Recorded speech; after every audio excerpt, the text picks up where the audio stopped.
Makanya saya sudah tegaskan lagi sama Bu Afri itu, Bu Afri harus sangat teliti. Yang harus masuk ke dalam Zoom saya, betul-betul sudah harus punya mitra. Nah, itu Ibu Afri itu sudah saya tegaskan tuh. Pak, kalau nanti dia punya mitra anaknya, suaminya, oh nggak boleh, nggak boleh. Itu tandanya dia belum punya mitra ya. Dia harus punya mitra yang real, yang ada di luar dan aktif mitranya gitu ya. Nah, oke. Ya. Oke, yang lain ada nggak nih? Yang lain ada nggak? Yang belum punya mitra? Yang masih mitranya anaknya dan suaminya? Ada ya, dengan berjiwa besar tolong mengundurkan diri. Nggak usah saya keluarkan. Ya, karena saya bilang gini, omongan saya itu tidak luar biasa. Omongan saya itu tidak hebat. Ya saya bicara itu biasa aja sebenarnya. Lebih hebat Pak Tio tuh kalau ngomong tuh ya. Dia kalau testimoni bagus, jago dia. Ya kan? Nah, omongan saya tidak hebat, tidak luar biasa. Tetapi yang hebat dan luar biasa adalah orang-orang yang mendengarkan saya yang sudah punya effort, sudah punya perjuangan. Nah, itu yang luar biasa. Ya, jadi bukan pembicaraan saya bagus, bukan kata-kata saya bagus, ya bukan. Tetapi yang mendengarkan saya itu adalah orang-orang yang sudah punya perjuangan, orang-orang yang sudah punya effort yang luar biasa. Sehingga betul saya setuju dengan Pak Dhani kemarin. Mana Pak Dhani? Pak Dhani hilang juga, nggak ikut keluar kan?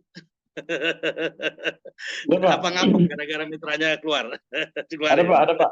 Ada, Pak. Oh, ada. Ya, Oh iya, iya. Bagus, bagus. ya. Jiwa besar. Oke, mana, di mana, mana? Saya nggak lihat ya. Oh, ini dia. Oke. Nah, jadi saya setuju dengan Pak Dhani kemarin itu waktu di Zoom hari Jumat ya kalau nggak salah ya.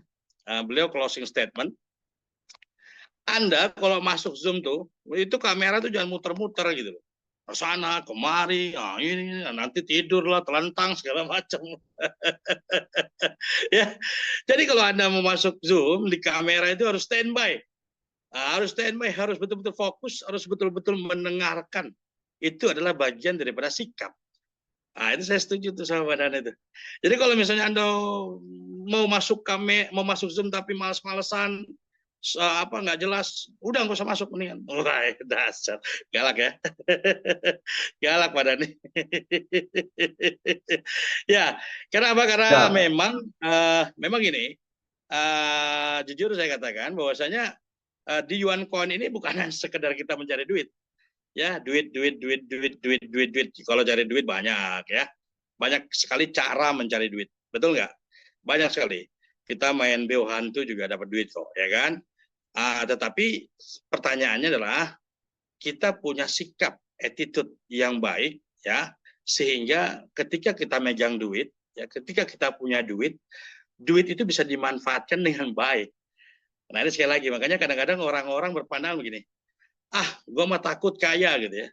Gue mah takut banyak duit. Kenapa kok takut kaya? Kok takut banyak duit? Ya karena nanti kalau gue kaya gue sombong. Nanti kalau gue kaya gue jadi orang yang wah nggak jelas gitu ya. Jadi orang yang nanti kalau misalnya ketemu orang, berapa lo punya? Gue bayar. Wah, itu kan orang-orang yang akhirnya dia tidak mendasari apa sikap, attitude ya. Ya, jadi kalau kita punya sikap, punya attitude, walaupun uang kita miliaran, walaupun uang kita mungkin triliunan, ya, insya Allah mudah-mudahan itu lihat presiden kita Pak Prabowo, saya sangat ngefans sekali sama beliau, ya, dia punya harta, punya aset, punya uang itu sudah luar biasa ya, dia punya uang tuh triliunan ya. Nah, tetapi sikap beliau, attitude beliau dan dia mengayomi. Nah, itu yang saya suka gitu ya. Nah, kenapa? Karena dia punya sikap. Nah, makanya saya kemarin lihat ya, kalau teman-teman perhatikan, ya, teman perhatikan, ya, pernah nggak lihat YouTube di Jepang? Kenapa Jepang itu menjadi negara maju? Ayo, saya tanya, ada yang tahu? Kenapa Jepang itu sekarang jadi negara maju? Dan saya baca, saya tanya di dalam metanya WA, WhatsApp, ya, Jepang itu adalah ekonomi tertinggi nomor 3 di dunia. Dahsyat ya. Padahal penduduknya itu setengah daripada Indonesia. kurang lebih 200 jutaan lah ya. 200 kurang lah, 200 jutaan. Ya, nah kenapa mereka bisa jadi negara maju? Coba perhatikan Jepang, ya, itu anak-anak kecil yang sekolah TK dan SD dan lain-lain, dia tidak didahulukan belajar matematika, dia tidak didahulukan belajar biologi, bahasa dan lain-lain, tidak didahulukan itu. Tapi yang didahulukan sama mereka adalah mereka mengajari anak-anaknya tentang sebuah attitude.